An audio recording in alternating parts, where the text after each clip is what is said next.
15 kids vanished from a school bus in 1982. 41 years later, something shocking is uncovered buried beneath a church. You must join our channel and hit subscribe, because only those who seek truth behind long-forgotten tragedies will do it before this story begins. Elias Granger's sledgehammer came crashing down against the old brick wall with a loud, echoing thud that shook the dim basement of St. Armand Church. The sound rebounded oddly, more hollow than solid, making him freeze mid-swing. Sweat beaded on his forehead, dripping down his temples and stinging his eyes as the damp, musty air pressed heavy against his skin. The basement was cold and smelled of wet stone and forgotten years, a chill that seeped into his bones despite the worn jacket he wore. His breath hitched as he wiped the sweat away with the back of his hand. "Hold on a second," he muttered under his breath, his voice rough from hours of dust and labor. His gaze narrowed on the cracked wall before him, fingers tightening around the wooden handle of the hammer. That dull, hollow thump was out of place. It didn't belong in this tired old building that had seen nothing but years of neglect and decay. The sledgehammer hung heavy in his hands as he crouched closer to the wall, shining his flashlight into a narrow crack he had just begun to widen. The faint outline of something behind the bricks stirred his curiosity, but a knot of unease twisted deep in his stomach. What the hell is behind here? He wondered silently. He knew the church was old, one of those places with creaky floors and stories whispered by the older folks in town, but no one had ever mentioned anything unusual in the basement before. The glow from the flashlight revealed chipped bricks, streaked with years of dust and grime. Yet, behind the cracked surface, shadows flickered oddly. His pulse quickened as he tapped the bricks again, softer this time. The dull echo returned, low and hollow, like the wall was hiding a secret hollow space behind it. Elias swallowed hard, the weight of the hammer suddenly feeling heavier, as if it carried the burden of something unknown. He straightened slowly and glanced toward the broken window high above, where the late afternoon sun threw long streaks of gold that barely touched the basement floor. Dust motes floated lazily in the light, dancing like tiny ghosts in the stale air. The distant creak of the church's wooden rafters groaning under their own age was the only sound besides his breathing and the faint hum of the city outside. His hands trembled just a little as he reached for his phone to call his supervisor. "Gary, I think I found something." His voice was low, cautious, betraying a hint of the unease clawing at his mind. There was a pause on the other end. "What is it, Elias?" Gary's tone was tired, distracted, like a man who'd heard every kind of something before. "There's something behind this wall. When I hit it, it sounds hollow, like a tunnel or an empty space, not just pipes or wires." Elias swallowed, trying to keep his voice steady.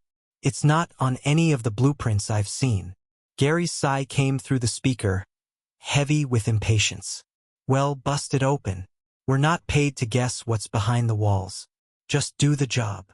Elias bit back the urge to argue. The man was right. This was demolition work, plain and simple. But that hollow sound gnawed at him, setting his nerves on edge. He glanced back at the wall, at the cracked bricks that now seemed more like a barrier than a barrier. The air in the basement grew colder, as if the wall was breathing in shadows. Elias took a deep breath, the stale scent filling his lungs, damp earth, decayed wood, and something faintly metallic, almost like rust mingled with something more unpleasant he couldn't quite place. His heart pounded harder, a steady drumbeat in the silent space. He tightened his grip on the sledgehammer and raised it again, feeling the rough grain of the handle under his palms, the weight promising answers or trouble. With a determined swing, the bricks shattered inward, scattering dust and debris like a storm around his boots. A sudden rush of cold air poured out from the opening, swirling around Elias's legs. The smell was stronger now, richer and fouler, earthy, but tinged with bitterness and something metallic that made his stomach churn. He stepped back, blinking against the dust, peering into the darkness beyond the broken wall. His flashlight beam pierced the blackness, revealing a narrow passageway just wide enough for a man to squeeze through. The air coming from it was still, heavy with silence and secrets. Elias's breath caught. The basement floor beneath his boots suddenly felt unstable, as if the ground itself was holding its breath. His mind raced with questions, but the most pressing one echoed in the stillness. What was hidden behind this wall? Pipes didn't sound like this. There was no blueprint for this tunnel. No explanación. He swallowed hard, sweat slick on his brow, and whispered, "This isn't part of the blueprint." Elias wiped the sweat from his brow and called over to Gary Tills, his voice low but steady. "Gary, you sure about this? This isn't in the blueprints."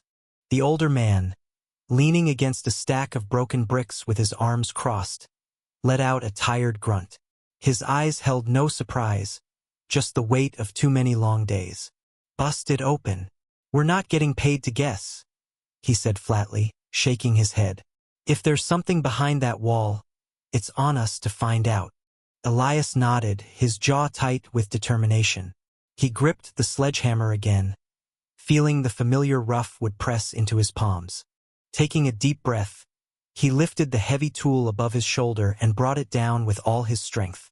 The impact cracked the brickwork with a loud, sharp sound that echoed through the dusty basement. Dust floated in the stale air, drifting into his mouth and nose, but he didn't flinch. One swing wasn't enough.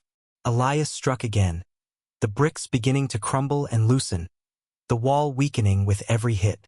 Suddenly, a chunk gave way, and the bricks tumbled inward with a hollow crash that sent a rush of cold air swirling out like a ghostly breath. Elias stepped back, coughing from the dust, and peered into the darkness that the broken wall now exposed. The narrow passage beyond was almost pitch black, swallowing his flashlight beam like a hungry mouth. A sharp chill seeped out from the opening, biting at his skin. The air smelled strange, earthy, yes, but with an odd bitterness layered beneath it. Something metallic that reminded him of rusted iron or old blood. His heart hammered in his chest, a mixture of fear and fascination coursing through him. This was no ordinary crawl space or forgotten tunnel. Elias swallowed hard, the lump of unease settling deep in his stomach. "I have to see," he muttered, more to himself than anyone else. He clicked his flashlight on, the beam cutting a thin path into the darkness. Slowly, carefully, he squeezed through the gap, his shoulders scraping against the crumbling bricks. The cold air wrapped around him like a wet blanket, and the smell grew stronger, more oppressive. The tunnel bent sharply to the left, forcing Elias to crouch low as he moved forward. The walls were rough stone, damp and slick with moss or mildew. He could hear the faint drip of water echoing somewhere far ahead, but the silence was heavy, almost unnatural. Every step felt measured, deliberate, as if the tunnel itself was testing him. As he pressed deeper, he noticed strange marks along the walls, faint, jagged scrape marks carved into the stone like angry scratches. Elias's breath hitched. They weren't recent, but they weren't ancient either. Whoever or whatever had made them had tried desperately to claw their way out. The image twisted his gut, a dark weight pressing down on his chest. Panic fluttered behind his ribs, but he pushed it aside. This place held answers, and he needed to find them. The beam of his flashlight finally landed on a rusted metal door at the end of the tunnel. Heavy chains wrapped around the door's frame, secured by an old padlock corroded by years of neglect. Elias knelt down and squinted at the wood beside it. Numbers were scratched roughly into the surface. 15, October 6, 82. His hand trembled as he brushed away dust and cobwebs. 15 boys. The date, the day they vanished. His mind reeled, connecting the chilling dots. This wasn't an accident. This wasn't some simple tragedy or a bus that had crashed and disappeared by chance. It was deliberate, calculated. Something dark and terrible had been hidden here all these years. Elias stumbled backward, the flashlight flickering wildly in his trembling hand. His voice broke the suffocating silence. "They were brought here," he said aloud. Elias stood in the narrow tunnel, the faint beam of his flashlight trembling in his hand as he traced the jagged scratches on the cold stone wall. The air was thick and stale, carrying the scent of damp earth and something faintly metallic that tugged at the back of his throat. He swallowed hard, his heart pounding louder than the steady drip of water echoing somewhere beyond the dark. The weight of what he had uncovered pressed down on him like a stone. Yet, instead of reaching for his phone to call the police, a shiver of doubt froze him. This wasn't just some forgotten basement. It felt like a secret that clawed beneath the surface of the town itself. A secret too dangerous for careless hands. The thought of official law enforcement stirred a cold unease in Elias. He'd heard the rumors whispered in hushed tones, the corruption, the people who turned a blind eye, the power that ruled Dovewood in shadow. No, this had to be handled carefully, cautiously. There was only one person he could trust. His older brother, Marcus. The call was brief, his voice low but urgent. "Marcus, I found something. Something bad. You need to come back." Hours later, under a sky heavy with stars, the rumble of a car engine announced Marcus's return. Elias met him at the edge of town, where the flickering street lamps barely pierced the night. Marcus's face was weathered, lined from years away from this place, but his eyes carried the same sharp intensity Elias remembered from childhood. They drove in silence through the empty streets, the town's stillness weighing on them like a shroud. Back at the church, the rusted iron gates groaned softly as Marcus pushed them open. The silence inside the old St. Armand chapel was suffocating, broken only by their footsteps on cracked tiles and the distant drip of water. Elias led the way down to the basement, the beam from his flashlight cutting through the darkness. When Marcus's gaze fell on the scratched numbers etched beside the heavy metal door, 15, 10/6/82, his face drained of color, his breath hitched, and his jaw tightened.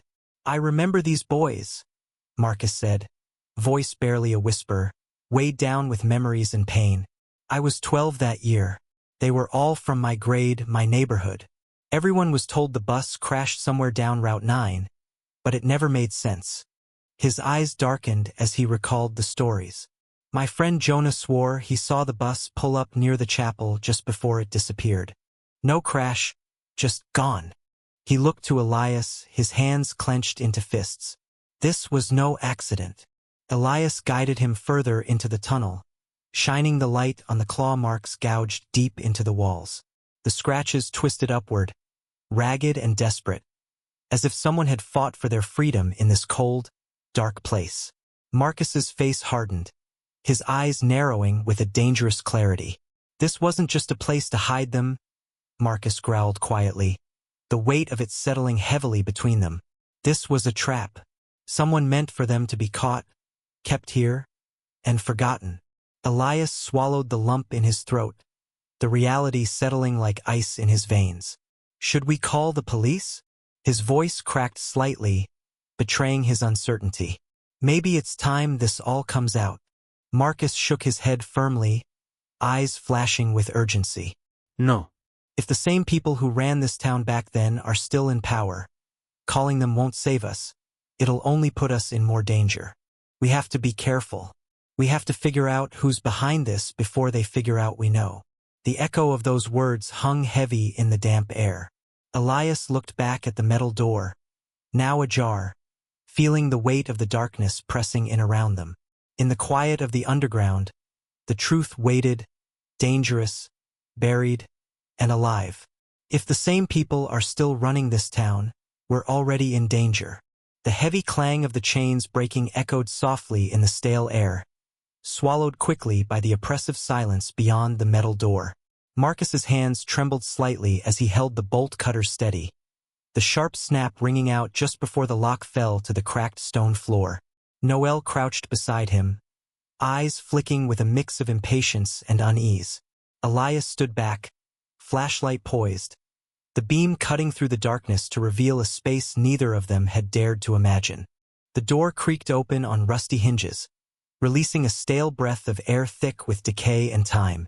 The three men stepped inside cautiously, the floorboards groaning under their weight. The beam from Elias's flashlight landed on rows of 15 beds, thin, rusted frames with cracked, rotting straps hanging loosely at the corners. Each bed looked abandoned for decades, dust settling heavily upon faded, threadbare mattresses. The stale scent of mildew and something far darker lingered in the cramped room, making Elias's stomach churn. "No, no way," Elias muttered, swallowing hard, his voice barely above a whisper. He glanced down at a faded, crumpled school bag resting next to one of the beds. The fabric was torn, the colors muted by years of neglect. His fingers hovered over it but stopped short, as if afraid to disturb whatever memories it held. Marcus's jaw tightened, his eyes dark with a mix of anger and sorrow. The weight of the room pressed down on them like a leaden fog. Noel's flashlight swept across the room, settling on a small, worn shoe lying askew near a corner. Its once bright laces were frayed, tangled with dust and cobwebs. "A kid's," Noel said flatly, the rough edge in his voice betraying his shock. He swallowed, then added quietly, "They were held here, prisoners." Elias's gaze traveled to the far wall, where a dark, smudged stain caught the light. It was the shape of a palm, pressed hard against the surface, dried blood forming a haunting silhouette. The sight made Elias's throat close. That has to be from one of them," he said, stepping closer, feeling the chill radiate off the wall. His hand shook slightly as he wiped away a bit of dust, revealing faint scratches beneath the stain, like they tried to claw their way out. Marcus's voice was low but firm. This was no accident, no mistake. This was deliberate. His eyes narrowed as he looked around the room, taking in every detail, the peeling paint, the cold metal frames, the eerie stillness that seemed to trap decades of horror in its grasp. Near the center of the room, a battered wooden table sat beneath a flickering bulb barely hanging from the ceiling. On it lay an old reel-to-reel tape recorder, its surface pitted and corroded. The microphone was shattered, wires exposed like broken veins. Elias approached it cautiously, a strange mix of hope and dread tightening his chest. Could this be evidence? He wondered aloud, voice trembling. Noel leaned over, brushing his fingers carefully across the dusty surface. "Could be the key," he said. His eyes flicked to the broken mic, but without the microphone, the recording might be useless. He stared at the machine, the weight of the discovery sinking in. This isn't just some cold case we stumbled onto. It's something much bigger. Elias's pulse quickened, the gravity of the moment pinning him to the spot. His mind raced with questions. How had no one found this before? Who had hidden it here? What had happened to those boys? Marcus broke the silence, his voice clipped and resolute. "We can't bring this to the surface lightly. Whoever put those boys here made sure no one was meant to find them. And if this room stayed hidden all these years, it's because they wanted it that way." Noel's gaze hardened. "That tape recorder. I know a guy. He can fix this, get the audio off it. Whatever's on that tape could blow this whole thing wide open." Elias felt a flicker of hope amidst the dread. "Then we need to get it safe. And fast." Marcus nodded. "But we move carefully. If whoever did this is still watching, they won't let us dig up the past without a fight." The air in the room felt heavier, as if the walls themselves held their breath. The three men exchanged grim looks, each aware that this discovery had pulled them deeper into a darkness far older and more dangerous than they had imagined. As they carefully collected what they could, Elias's stomach churned with the terrible knowledge that they were no longer just witnesses.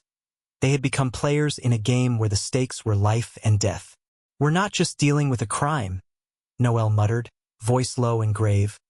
"We're dealing with a cover-up, a big one." The morning light spilled through the cafe's dusty windows, casting long shadows over the worn wooden table where Elias, Marcus, and Noel sat in uneasy silence. The faint hum of clinking cups and quiet chatter from other patrons seemed worlds away from the storm brewing inside their minds. Noel spread out the fragile tape recorder and its cracked reel across the table, fingers brushing over the device with a mix of reverence and urgency. "This is our next step," he said, voice steady but edged with tension. "If we can restore this tape even a little, it might tell us what really happened to those boys."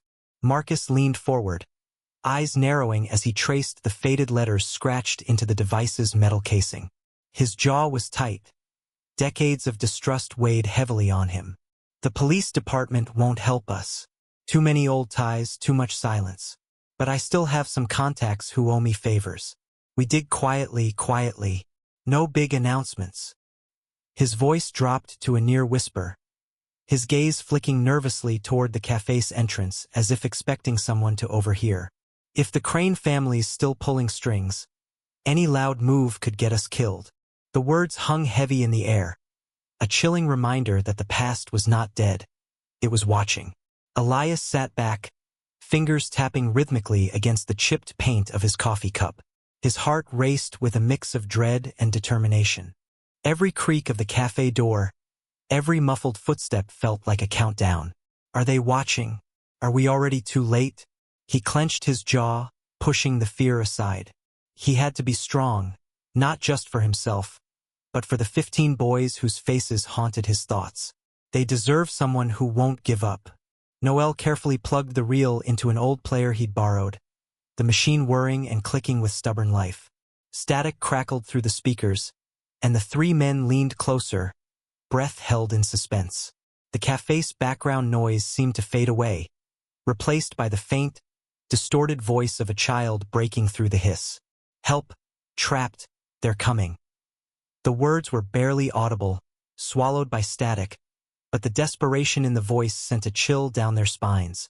The tape crackled, and a chorus of trembling voices spilled from the speakers, sharp and desperate. Noel's fingers danced expertly over the controls, straining to clarify the muddled sound. As the faint cries grew clearer, a sudden sharp noise shattered the fragile moment. A scream, raw and ragged, cut abruptly short. Marcus sat rigid, eyes fixed on the wavering waveform as the weight of those final moments pressed down on him like a physical blow. His jaw clenched so tight his teeth ached. "We're hearing their last moments," he said, voice barely above a whisper but filled with steel. Noel glanced up, his usually calm face drawn tight with unease. "This isn't just a recording," he muttered. "It's a message, a warning. But to whom?" Elias felt the chill crawl up his spine, an icy certainty settling deep inside that what they were uncovering went far beyond a cold case. For a long time, silence hung between them, broken only by the faint hum of the restoration equipment. They knew the tape's power could shatter the fragile piece in Dovewood, but the question was, at what cost? Sharing this with the authorities might unleash forces they couldn't control. The Crane family's shadow still stretched over the town like a storm cloud. Corruption had roots too deep, too wide. The memory of Marcus's own battle against those forces tightened his chest. "We can't trust the police," Marcus said quietly, running a hand through his hair, frustration etched in the lines around his eyes. "If the Cranes have that kind of power, they're probably still protecting their interests. Any official report could vanish or worse, be twisted." Elias nodded, swallowing hard. "So we keep digging quietly. Just us." Noel's eyes glinted with determination. "Then we become the watchdogs. We uncover what they want hidden, no matter the risk." That night, under the weak glow of a single lamp, Marcus spread out old police files across his basement table, each folder a brittle echo of forgotten pain. Dust motes danced in the stagnant air as he flipped through witness statements, notes, and faded photographs. The names and dates blurred together, but patterns began to emerge, a disturbing trend of witnesses who had spoken out disappearing from the record in more ways than one. Marcus paused, eyes narrowing at a yellowed folder bearing a name he hadn't thought of in years. Father Simon Hale, the former priest of St. Armand Church. He had been at the center of swirling rumors when the boys vanished, whispers that Hale knew more than he admitted, that he had been involved in something dark before he simply disappeared. Elias leaned in, voice low. "If he was connected, maybe he's the key." Marcus's fingers traced the edges of the file, his mind racing. But where is he now? No one's seen or heard from him since he left town after the scandal. The next morning, Marcus found himself in the cramped office of Walter Briggs, the town historian. The walls were lined with old maps and sepia-toned photographs, relics of Dovewood's past. Walter, a wiry man with glasses perched on his nose, peered over a pile of documents as Marcus spoke of Father Hale. He was discredited, Walter said, voice heavy with regret. Financial scandals, mismanagement, accusations that tore the church apart. Hale left abruptly in '83, no goodbyes. Some say he fled town to escape the shame. Marcus's brow furrowed. But did he leave because of what happened to those boys? Or something else? Walter hesitated, rubbing his chin thoughtfully. There's more folklore than fact. Some say he cursed this place before he left. Dark words spoken over the chapel, a warning. People in Dovewood don't talk about it much, but the stories linger like shadows. Elias felt a cold shiver.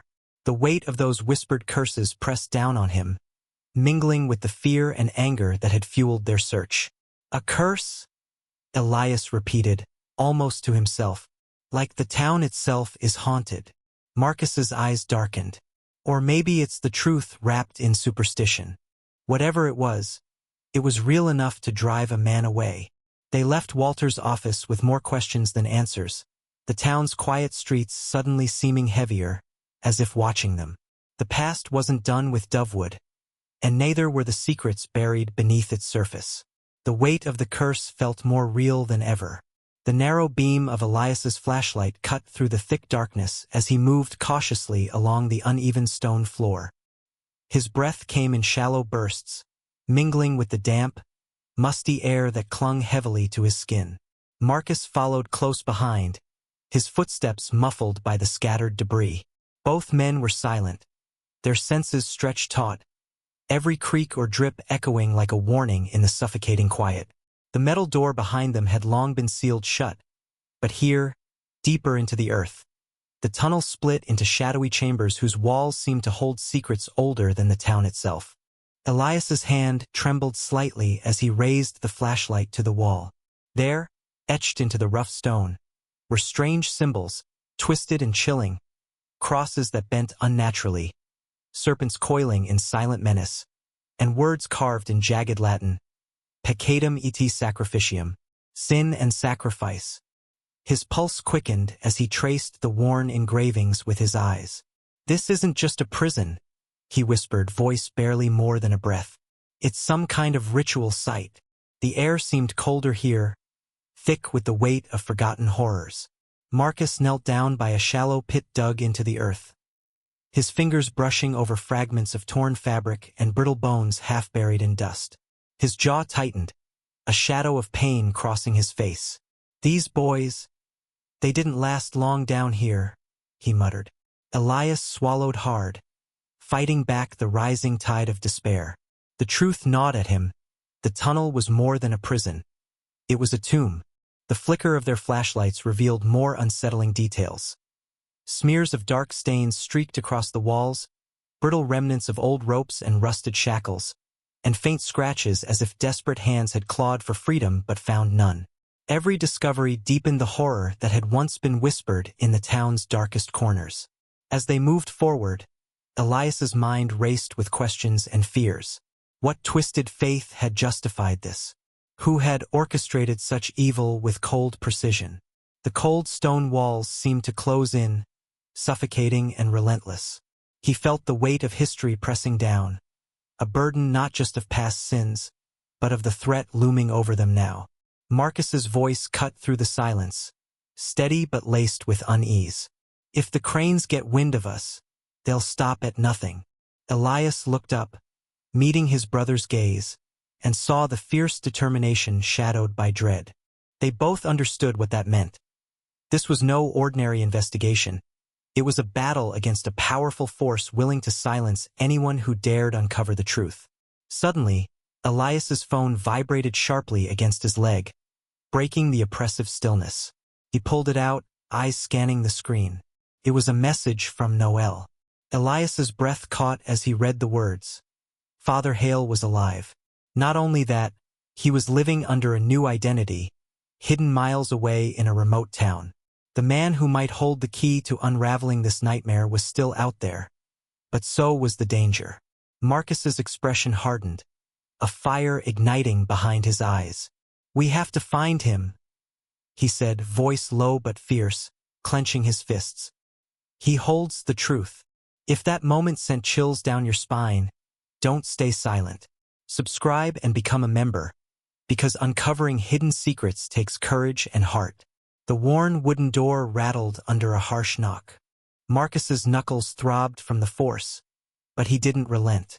Behind him, Elias shifted nervously, the weight of the tape and the unplayed confession burning a hole in his jacket pocket. Noel's eyes scanned the cracked paint and grimy windows of the dilapidated motel, the low hum of a flickering neon sign casting an eerie glow across the peeling walls.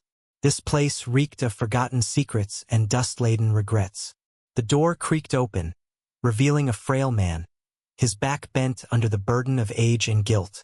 His eyes, sharp but shadowed with years of remorse, fixed immediately on Marcus. "You shouldn't have come," he rasped, voice brittle yet laced with urgency.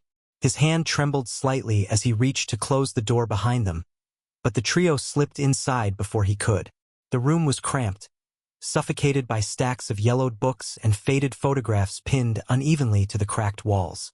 The air was thick, heavy with the scent of mothballs and old paper. Father Simon Hale shuffled to a worn armchair, his bones creaking in protest, while Marcus, Elias, and Noel gathered cautiously, their gazes locked on him. The moment stretched taut, the silence broken only by the distant hum of traffic beyond the thin motel walls. Finally, Hale exhaled, eyes darting toward the small window as if expecting shadows to press against the glass. "The Crane family," he began, voice trembling but steadying. "They weren't just corrupt businessmen. They were monsters cloaked in power.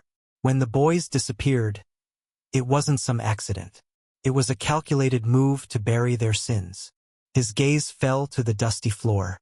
That chapel basement, it was their prison, their secret, the place they thought no one would ever find. Elias swallowed hard, the cold dread settling like a stone in his chest. "The symbols, the rituals we found, what were those?" His voice was a whisper, nearly drowned by the ticking of an ancient clock on the cracked wall. Hale's eyes flickered with pain. A twisted belief to protect themselves. Fear is a weapon as sharp as any blade. The Cranes used dark rites, rituals meant to bind and silence. The boys were sacrifices, trapped not just by chains, but by terror and silence. He pressed his gnarled hands together, knuckles white. "I was part of it, in a way. I buried them myself. Tried to drown the guilt beneath prayers and penance. But it clings." Marcus's jaw clenched, muscles tightening. "Why tell us now? Why risk everything?" The old priest's lips quivered. "Because the weight has grown too heavy. Because even they fear the truth finally seeing light." He looked them each in the eye, desperation and hope tangled in his gaze. Suddenly, the room plunged into shadow as the motel door crashed open. Figures in dark suits filled the doorway, their presence suffocating and merciless. Faces obscured by the low light, their footsteps echoing like a death march. No words, only silence thick with menace. Noel's eyes widened, and he whispered urgently, "They've found us. Run!" Hale barked, voice sharp and urgent, fear breaking free from years of restraint. Without hesitation, Marcus grabbed Hale's arm, pulling him to his feet. Elias and Noel surged forward, the tape clutched tightly as they sprinted toward the narrow hallway. The cold, grimy walls blurred past them, heartbeats pounding in sync with frantic footsteps chasing close behind. The chase twisted through dim corridors and peeling paint, the stale air choking but adrenaline pushing them onward. Outside, the night swallowed their desperate flight into a maze of narrow streets and flickering streetlights. The Cranes' men pursued relentlessly, silent hunters in the dark. Marcus's mind raced for an escape, every instinct screaming danger. "This isn't just about covering up a crime," he thought grimly. "It's about power, control, and they won't stop until we're silenced." The alleyways narrowed. The night seemed to close in, but they ran, faster, harder, because some truths demanded to be uncovered, no matter the cost. "Run!" Hale shouted. The chase through narrow streets had begun. They slammed through the narrow alley, breaths ragged and footsteps pounding against cracked pavement slick with the night's mist. Marcus darted ahead, his eyes sharp, ears tuned to every distant shout or scuffle, memorizing the twists and turns of streets he'd known since childhood. Elias stayed close behind, supporting Father Hale, whose frail body leaned heavily on him. Hale's shallow gasps were ragged, his face pale under the dim glow of flickering streetlights. "Keep moving," Marcus urged, voice low but urgent, casting a quick glance over his shoulder. Noel, scanning the dark corners and rooftops with steady nerves, suddenly pointed upward. "There," he hissed, spotting a narrow fire escape clinging to the brick side of an old building. Without hesitation, he led them toward it, his long strides swallowing the distance. Elias felt the sting of cold night air on his sweat-dampened skin, heart hammering as shadows seemed to press closer from every side. They scrambled up the rusty metal rungs, the fire escape groaning under their weight. Reaching the rooftop, they paused, gasping as the city spread out beneath them, streets like veins pulsing with the distant wail of sirens and the muted glow of street lamps. Below, the crane's men moved with chilling precision. Figures in dark suits appeared and vanished like ghosts among the alleys, their flashlights cutting swaths of light through the fog. Marcus's jaw clenched. He knew the game was stacked. Calling the local police was a trap. The cranes had tendrils deep in law enforcement, and any signal sent out might be intercepted before it could reach anyone trustworthy. From the inside of his jacket, Marcus pulled a battered police radio, an old relic from his forced days, now their last hope. The device felt cold and familiar in his hands, a link to a world he'd left behind but might have to return to. "We need to get this tape to someone we can trust," Marcus said, voice tight with determination. He glanced down at the battered reel recorder Noel carried, a grim reminder of the boys whose voices echoed through its static, begging for rescue. If this gets into the right hands, it could topple them. Elias wiped sweat from his brow, eyes flicking nervously toward the streets below. "How long do we have?" he asked, voice barely above a whisper. "No time to wait," Noel answered. "They're everywhere. We're running out of places to hide." A sudden shout echoed from a nearby street. Flashlights swept across walls, catching the edge of their rooftop refuge. Noel's eyes narrowed. "They found us." Marcus tightened his grip on the radio, pressing a button to listen for any channel not corrupted by crane interference. Static hissed in his ear, each crackle a heartbeat of hope. "We have to split," he said quickly. "Elias and Noel, take the tape and find Felix. I'll keep Hale safe and find a way to send this message." Hale coughed weakly but managed a nod, eyes filled with a mix of fear and resolve. Elias swallowed hard, feeling the weight of responsibility settle heavy on his chest. "Be careful," he said to Marcus, voice thick with worry. "We will," Marcus promised, eyes steely. "This isn't just about truth anymore. It's about survival." Noel slung the tape and recorder tightly into his bag. "Let's move," he urged, already scanning for an exit. Elias led Hale to the fire escape ladder descending the far side of the building. The cold metal burned their hands, but there was no time to hesitate.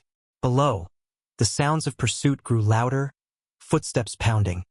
Harsh commands yelled into radios, and the unmistakable click of weapons being readied. The crane's hunters were closing in, relentless as shadows in the dark. Marcus crouched near the rooftop's edge, eyes darting for a path deeper into the maze of rooftops and narrow streets. His mind raced, weighing every risk, every possible escape route. "Stay close," he whispered, the weight of the night pressing down like a storm. The city stretched around them, indifferent to their desperate flight. Somewhere beneath the cold glow of street lamps and the distant blare of sirens, the truth waited to be revealed. But for now, survival was all that mattered.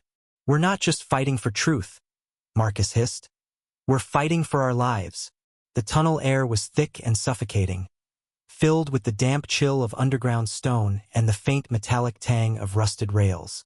Marcus crouched beside Father Hale, his hands steady but his mind racing. Hale's breathing was shallow, each inhale a struggle, and Marcus felt the weight of responsibility pressing down on him like the darkness surrounding them. Outside, the world was a maze of concrete and shadow, But down here, in the forgotten arteries beneath the city, they were truly invisible, yet far from safe. Suddenly, the sharp scrape of footsteps echoed faintly from the tunnel entrance, a steady, deliberate approach that froze Marcus's blood. His eyes darted to the dim mouth of the tunnel, barely visible beyond the thick blackness. From the shadows emerged figures, masked, armed, and moving with a chilling purpose. The flashlights cut through the gloom like knives, casting jittery beams that revealed nothing but heightened danger. Marcus's heart thundered in his chest, every beat a loud drum of warning. "They've found us," he thought grimly, tightening his grip on Hale's arm. "Stay close," Marcus whispered, voice low but firm. "They're everywhere, even here." Father Hale's eyes flickered with fear, but he nodded, trusting Marcus's calm despite the pounding desperation in both their chests. The men advanced, weapons raised, shadows swallowing the fragile light. Marcus crouched lower, mind racing for a plan. Words would mean little here. Survival demanded action. A tense silence settled briefly before the first shout shattered it. A harsh bark from one of the pursuers ordering them to surrender. Marcus's muscles tensed, eyes flicking toward the rough exit ahead. His breath was steady, masking the adrenaline clawing inside. "When I say run," Marcus hissed, barely moving his lips, "don't look back, just run." Elias and Noel pushed open the heavy wooden door of Felix Donahue's cramped office just as the first pale light of dawn seeped through grimy windows. The stale smell of old paper and cold coffee hit them immediately. Felix, a man weathered by years of chasing stories that few dared touch, looked up from his cluttered desk, his sharp eyes narrowing as Noel placed the reel tape and Father Hale's worn notes in front of him. His fingers trembled slightly as he picked up the reel, the weight of the evidence sinking in. "This is explosive," Felix said, his voice low but steady. His gaze met theirs with a flicker of concern. "If we publish this, the Crane family, and everyone they've bought off, will come down on us like a storm. They'll try to bury this before anyone can see it." Noel leaned forward, eyes hard with determination. "Then we don't just publish it quietly in the paper. We broadcast it, everywhere, live. We blow this wide open before they have a chance to react." His voice was fierce, the edge of years spent fighting injustice cutting through every word. Elias watched the exchange, heart pounding. The tape wasn't just a story. It was a key to justice, but also a beacon that could draw the wrath of a powerful family. Felix rubbed his face, exhausted but resolute. "I've got contacts in every major network and some underground streams that won't be so easy to silence. If we time this right, there's no turning back." He stood and started pacing, the creaking floorboards echoing in the quiet room. "But this is dangerous. Your lives could be on the line."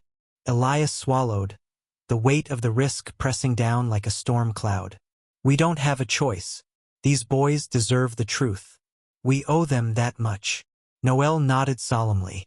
"And if we falter now, they'll never get it." Felix paused, then gave a curt nod. "All right, I'll coordinate with my teams. We'll run the broadcast at first light. Full exposure. No edits, no hiding. The chapel, the tunnel, the confession, everything." The room fell silent, the only sound the faint hum of an aging computer and the distant chirp of morning birds outside. Elias's fingers tightened around the edge of the table. He glanced at the tape, then to the faded notes, imagining the faces of those missing boys, trapped in darkness for decades. The truth was about to tear through the quiet town of Dovewood like wildfire. As Felix made calls, Elias felt a creeping unease. What if the Cranes were already mobilizing? What if they had eyes and ears everywhere? He looked toward Noel, who was busy checking equipment, every movement precise and deliberate. "Noel," Elias said quietly, "what if they come after us before this even airs?" Noel didn't look up. "Then we'll be ready. We can't let fear stop us." Hours passed as the team prepared the broadcast, the tension thick enough to cut with a knife. Felix coordinated satellite feeds and secure lines, making sure the evidence would reach every corner of the nation simultaneously. The reel was digitized, enhanced, and queued for live transmission. Every moment stretched long and heavy. Finally, the signal went live. Across living rooms, cafes, and offices nationwide, the chilling story unfolded. Felix's voice narrated the horrors uncovered, the vanished boys, the chapel prison hidden beneath the town, the twisted rituals, and the sinister influence of the Crane family. The raw, crackling voices from the tape echoed hauntingly, stirring a collective gasp from the audience. Calls flooded into Felix's office. People demanded answers, justice, and action. The flood was relentless, the impact undeniable. But beneath the surface of triumph, Elias's phone buzzed with a sharp alarm. He stared at the screen. Marcus's last location signal had gone dark. A cold pit opened in his stomach. Father Hale was with him, fragile and vulnerable. The Cranes were cornered, yes, but cornered animals fought viciously. The acrid sting of smoke clawed at Marcus's throat as he staggered through the crumbling subway tunnel, each step heavier than the last. Dust swirled in the dim light cast by his flickering flashlight, shadows dancing on jagged walls cracked by recent blasts. Hale's breathing had slowed to a shallow rasp, his body limp in Marcus's arms. The older man's skin was clammy, sweat mixing with dirt, his face pale beneath the grime. "Hold on, father," Marcus murmured, his voice strained but fierce. "We're almost through this." A sudden crash echoed behind them.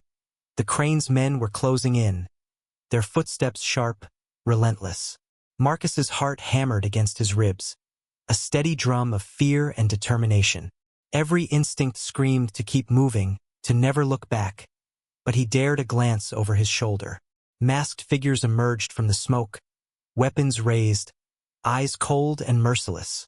The tunnel seemed to close around them, the cold stone walls squeezing tighter with every breath. "Keep moving," Marcus barked, urgency thick in his tone. His grip on Hale tightened as he navigated the uneven floor littered with rubble and shattered pipes. His mind raced, calculating routes, exits, possibilities. The sound of sirens pierced the chaos, distant at first, then growing louder, a lifeline cutting through the night's terror. But Marcus knew these weren't the local cops he once trusted. They were federal agents, armed with authority that dwarfed even the Crane's influence. Ahead, a faint blue and red glow spilled into the tunnel's mouth. Marcus's pulse quickened. "Stay with me," he whispered fiercely. "Help is here." As they neared the exit, the Crane's men split, blocking their path, weapons flashing. The firefight erupted like thunder in the confined space. Gunshots echoed against stone, sparks flying as bullets tore through metal and concrete. Marcus shoved Hale behind a broken pillar, returning fire with practiced precision. His hands shook, but his resolve hardened. He could not fail, not now. "Hold your ground," Marcus commanded the agents who had poured into the tunnel behind them. His voice was a razor cutting through the chaos. He moved swiftly, coordinating movements, directing men to flank the enemy. The federal agents responded with disciplined efficiency, their presence shifting the battle's momentum. The masked figures faltered, caught between Marcus's tactics and the overwhelming force pressing in. One by one, they fell, groaning or silenced forever, while the rest scattered into the shadows, their menace broken. Marcus crouched beside Hale, his breaths ragged. "We're almost safe," he said, though his voice wavered with exhaustion and fear. Hale's eyes fluttered open briefly, gratitude and pain mingling in his gaze. "Thank you," he whispered, barely audible. Outside, dawn stretched across the horizon, pale light filtering into the tunnel's mouth like a promise. Marcus hoisted Hale to his feet, supporting him as they stepped into the new day, battered but alive. The nightmare that had haunted Dovewood for 41 years was finally unraveling in the light. The courthouse steps swarmed with reporters, their microphones thrust forward like weapons in a battle for the truth. The morning sun glinted harshly off the polished marble, casting sharp shadows across the stern faces gathered below. A heavy cloud of tension hung in the air, mixing with the faint scent of freshly cut grass from the manicured lawn that stretched around the town square. Inside, the Crane family's attorneys sat rigidly at their tables, their expressions unreadable as the judge read aloud the formal indictments. kidnapping, unlawful imprisonment, conspiracy, and a litany of other charges that weighed like a verdict of guilt before the trial even began. Marcus stood off to the side, his jaw clenched and eyes burning with a mix of vindication and cautious hope. The months of digging, running from danger, and wrestling with ghosts of the past had led here, this raw public reckoning. The old scars beneath his skin itched with every name named and every accusation laid bare. "This is just the start," he murmured to Elias, who stood beside him, the weight of the recent weeks etched deep in his hunched shoulders. "Public outcries fierce?" Elias replied, voice low but steady. "And the town won't let this be swept under the rug again." His eyes scanned the crowd, neighbors who once turned their backs now holding vigil, families who grieved silently now shouting for justice. It was a slow tide, but it was rising. Word traveled fast. Within days, the once unshakable pillars of Dovewood's local government crumbled like the old bricks beneath St. Armand Church. The mayor, long suspected of silent complicity, resigned amidst scandal. The police chief stepped down under pressure. In their place, a federal task force stepped in, the weight of the nation's gaze focused on this small town now bursting with secrets. Marcus was reinstated to the force, but not as the man who had left years ago. Now he was a symbol, a man determined to reshape a broken system from the inside out. His first day back was under an overcast sky, the damp air pressing heavy on his skin as he walked through the police station. The scent of stale coffee and cold metal filled the cramped halls. Faces both familiar and foreign glanced his way, some nodding in respect, others shifting uneasily, haunted by what his return might mean. Marcus's gaze was steady, voice firm as he addressed the officers in the briefing room. "We don't just enforce laws now, we rebuild trust. That starts with transparency and accountability." The room was silent, but beneath the surface, a cautious hope began to flicker. Elias, meanwhile, found himself drawn into a new fight. Gone was the quiet rhythm of demolition work. Instead, he became a voice for those who suffered in silence, championing victims of crimes hidden deep beneath the surface, both literal and metaphorical. His days blurred with meetings, advocacy calls, and writing letters that carried the weight of forgotten voices. "We can't let their stories disappear again," he told a group gathered at a community center, eyes burning with quiet fire.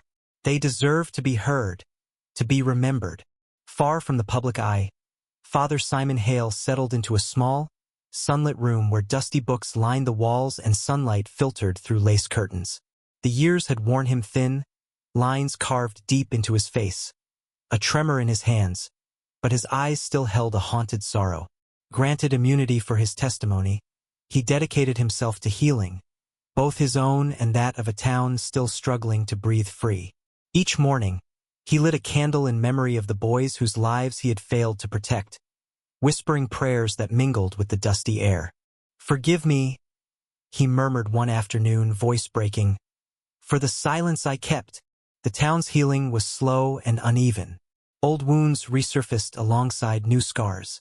Neighborhoods once stitched tightly together frayed at the edges as families wrestled with grief and anger.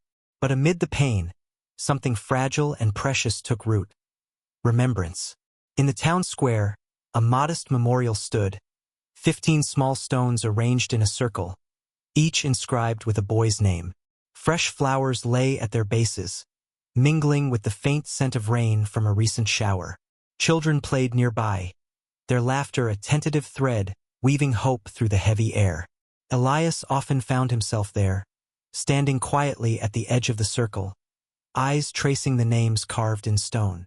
His thoughts spiraled in the silence. How many families still held their breath, waiting for answers that might never come?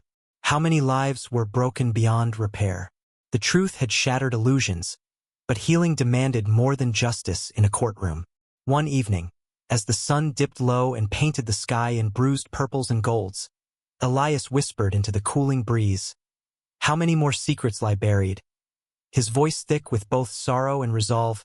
Waiting for light, evening had draped a soft, purple shadow over Dovewood, and the restored St. Armand Chapel stood quietly in the fading light, its ancient stone walls now polished and proud. Elias Granger leaned against the cool metal railing that bordered the small park beside the chapel, eyes tracing the carefree laughter of children chasing one another beneath the amber glow of freshly fixed street lamps. Their innocent joy felt like a fragile thread connecting the town to something hopeful, something unbroken. He breathed deeply, the crisp autumn air filling his lungs, carrying with it the faint scent of damp leaves and distant wood smoke. His phone vibrated sharply in his pocket, cutting through the calm. Elias pulled it out with a practiced flick of his wrist. The screen lit up with a message from Noel. Another case just came in. You ready?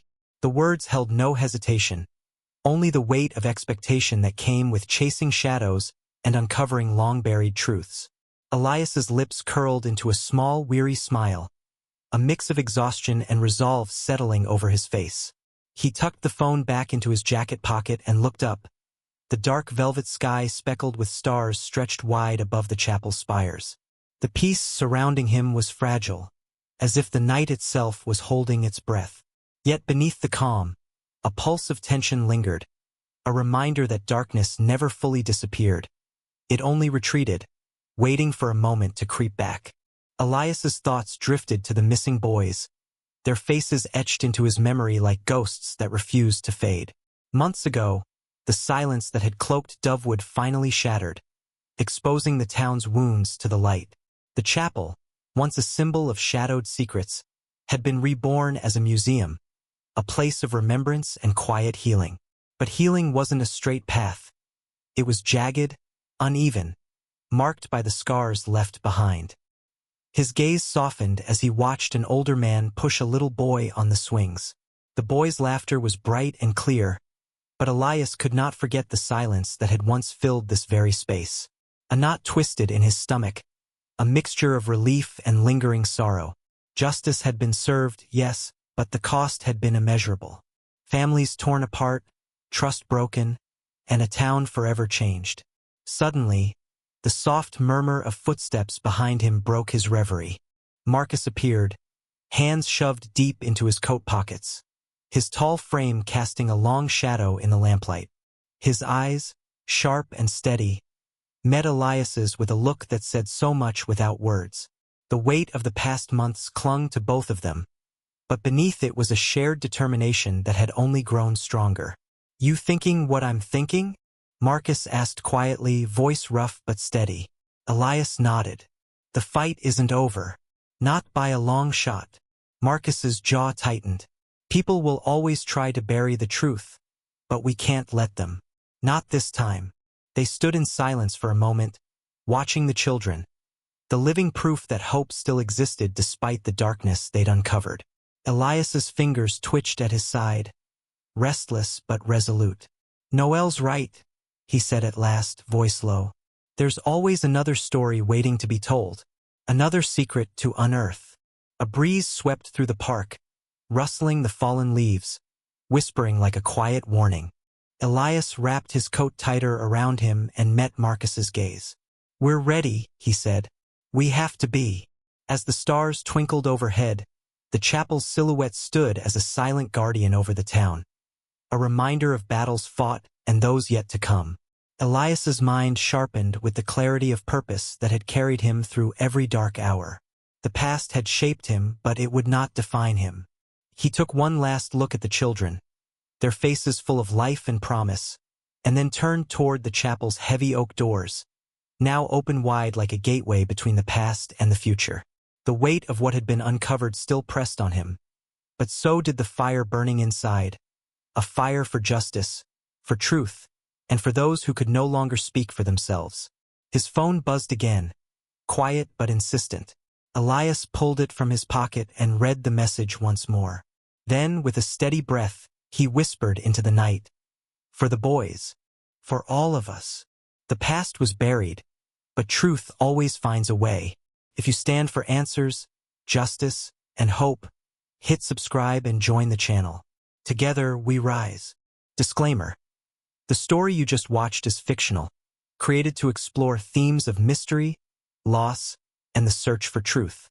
Its purpose is to engage viewers and inspire reflection on unresolved tragedies and justice.